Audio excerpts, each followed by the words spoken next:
And that's actually how I won my own house. So the big question is, what are top agents doing to absolutely crush it in real estate? To get the answers, we interview the top real estate agents to learn their secrets to success. If you would like one-on-one access to over 26 of the top agents in the country to help you scale your business, then head over to eliteagentsecrets.com/partner, or you can just click the link in the description below. My name is Andrew Dunn. And my name is Peter Michael.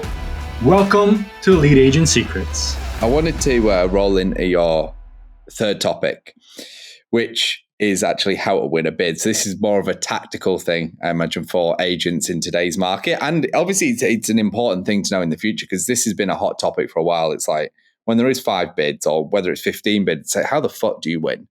You know, we've heard some amazing stories. The best story we've ever heard, and I want to obviously pass it over to you, but the best story we ever heard was someone buying the seller a puppy. It was insane. Never heard anything like it. So basically their dog died. Let's say it was a British bulldog, whatever it was. Their dog had died, and it had died a few months previous, and they'd missed it, and they would kind of mention this.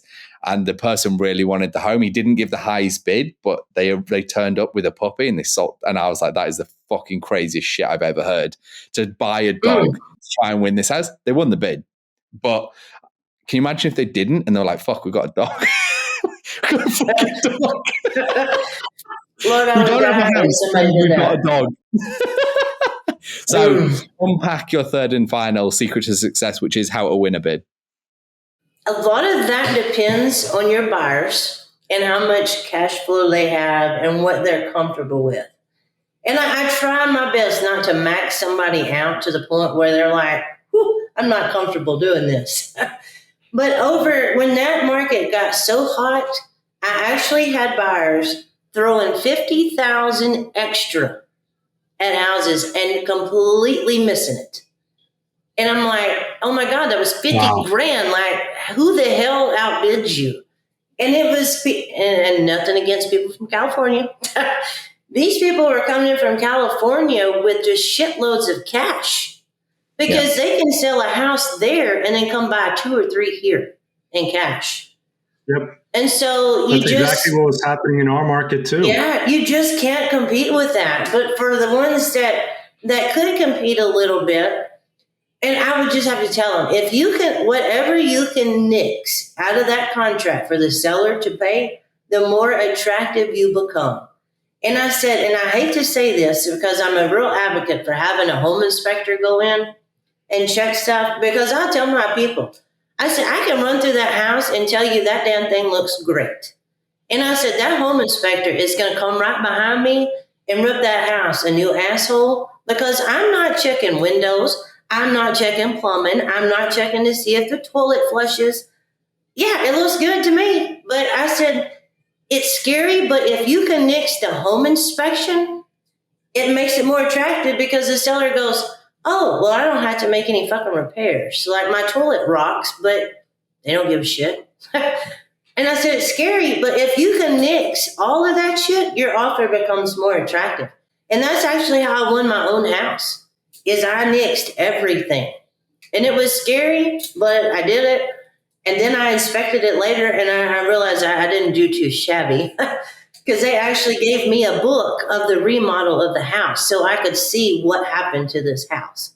So it wasn't too bad for me. But yeah, I mean, if you can nix all that, but for a first-time home buyer, I really push for that home inspection, because the worst thing you can do is put them in a house and then shit go to hell in a handbag. And who are they going to blame?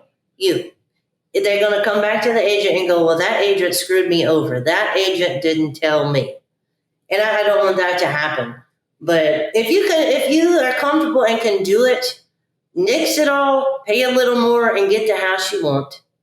But if you can't, we totally understand it as real estate agents, and we're going to try to work that deal to help you out and be in your what's the word I'm looking for? To help you and be in, like, on your side of it without you going broke. Have your best interests at heart. Yeah, when it comes to, I like that though, it's like being creative. Sometimes one of the ones that was shared with us that was so simple that has worked well is the kind of transition time where like the seller was like, oh no, I want like, I don't know, 3 months, for example. So the buyer said, sure, that's fine. And then almost always when the money had hit the bank, right? And even though they had that extra time, they were gone within weeks. Like they didn't actually, take that time, but they wanted it. And then the buyer was like, yeah, that's fine. And it was like such a simple thing. There was an agent who we had on the show who this was like this was like a big thing he figured out in his market that almost everyone wanted, but no one used. AKA, all the sellers like, I want 90-day transition periods type thing. He'd give it to them all, tell the buyers I want it, and then no one ever actually used it. They were all gone in 3 weeks because the 500 grand. We had one person overstayed their welcome, but that was it. And it was just like, it was this tiny thing that he figured out in his market that everyone was like, oh, I've got to wait 90 days. I've got to rent and do all this shit. And he was like, no one's actually staying. Like they say they want it, but when the money's in the account and they know they can move, they want to move on. They naturally want to move. They don't want to be in a house full of boxes and shit, right? They want to go. And like he was like, I figured this out. We like, first time's obviously scary. And he's like, and then this is something that I've leveraged to give me a competitive advantage. He's like, everyone can do it, but no one knows I'm doing it. I'm afraid if I did it, I would have the one that wanted to stay 90 days and then they'd hold over for 20. That's just my luck, though. And you'd be like, God, get out. I gave you 90 days. Hey, I just wanted to jump in here and let you know if you would like access to over 26 of the top agents in the country to help you scale your business, then head over to eliteagentsecrets.com/partner, or you can just click the link in the description below. Now back to the show. Yeah, we only had one nightmare to deal with. And without getting into it, it was a rather stressful nightmare to deal with. And it was on the actual buy side where they moved in before closing. Yeah, so it was the other way around. Like it was a pre-closing occupancy. Oh yeah, they always want to move in early. And even though you represent the buyer, you're still going, I don't know about that. Because if they go in there and damage a bunch of shit and then that deal falls through, well, guess who they're going to come back to? So I try not to do it. I had one not too, just recently, they wanted to go in and tear out all the flooring before it closed. And I'm like, no, you can't do that. Because I don't feel like it's going to fall through. But the minute you rip all that shit out, they were going to find out y'all bought a damn car or some shit and it's going to throw y'all out. I'm like, don't touch the floor. Like, you can move shit in. That's it. This actually happened with us and our property. And I remember this so well. We weren't planning on selling the home.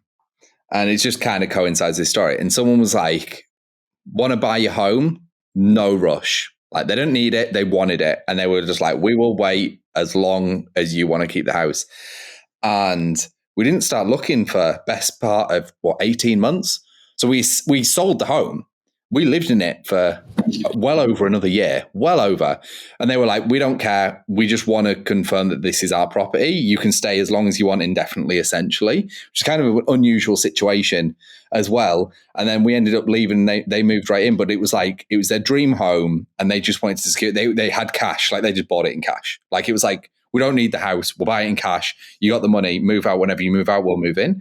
I think they said within 2 years was their ideal. But like, that's also another unusual one where someone's just like, this is my home. Like, it's like it's come to them in their fucking dream. They were like, this is my house. You don't understand, but like, you're living in my fucking house, or whatever it costs, I'm in. But and you can have it for 2 years, but like, I want it. When you leave, this is mine. And sold it. And it just guaranteed us the fuck we wanted to leave. Yeah, kind of unusual situation. But I want to wrap up and I want to give you the floor. So unless this is a Elite Agent Secrets podcast first that you are actually hiring and not trying to do another 50 deals yourself, let the people know kind of what you got going on, whether you're buying or selling. If you are hiring, maybe you got something else going on that you want to let people know about. So how can people learn more, whether it's phone, email, website, social media? Let the people know where you're at. Oh, I am all over the place. You can find me on Facebook. If you want on my personal page, just don't type Julie Groves. You're not going to find me. It's Julie Allen Groves. And I do that for a reason, to try to weed out a bunch of the weirdos. because I get all kinds of inbox messages from people. In fact, the other day I got one for a sugar daddy. He was looking for a sugar baby. And I was like, no, I'm good. But don't think I didn't post that on Facebook and offer. If you're looking for a sugar daddy, I mean, here's your chance. Hit the guy up. Because he was going to give me like $5,000 a week or some shit. And I'm like, for 10, I might consider it. But for 5, no, I'm good. So I get all kinds of weird messages. Hey, listen, I'll consider it for 5. Yeah, and I had all kinds of people making comments. Hell, $5,000, that's easy money. And it was men. And of course, I went and looked the guy up. And then I got tickled because on his profile, it's like gay pride. And I'm like, yo, go right ahead. I don't think you realize what you just signed up for.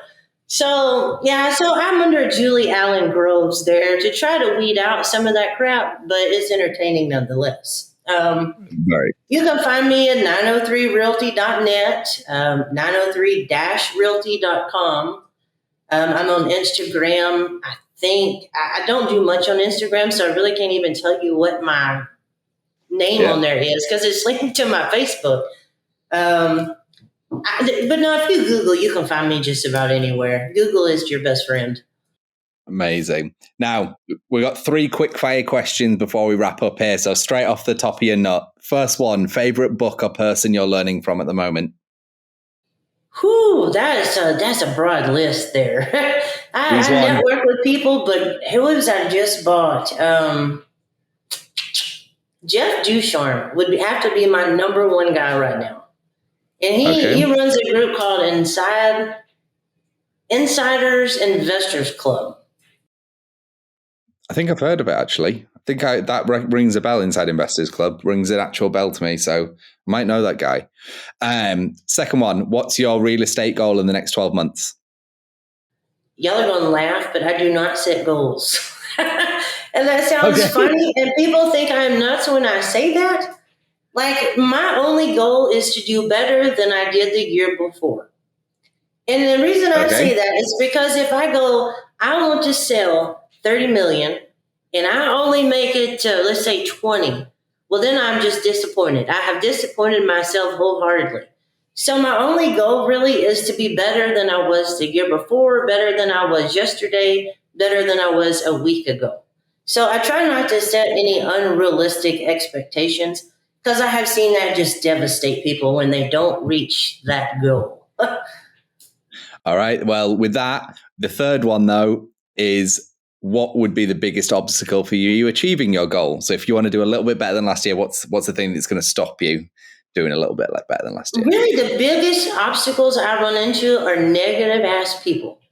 Here lately, it doesn't matter where you go, somebody is a negative Nelly. And my mother is one of those people. In fact, yesterday I said to her, you need a little positivity in your life, dear. And she just looked at me like, shot me in the go to hell look, right? And I was like, seriously. And the guy that I'm dating is the same way. I said, you two would be so great together. Y'all could have like a total bitch fest. Like, y'all could just go at it. So I tried. That's an obstacle for me, is to just get away from the negative people. And if buyers come at me with that negative attitude, I'm like, here, you want to work with Scott? I'll just push them off because I don't want to deal with it. Because I have surrounded myself with positive people and people that are making millions of dollars and pushing me to be better. So the negative people got to go. I just weed them on out. Love it. I'm exactly the same. I weed out all the negativity out of my life, and I can attest to the fact that it does amazing things for you, for your mental health. Fucking amazing. And it costs $0. Yeah, $0.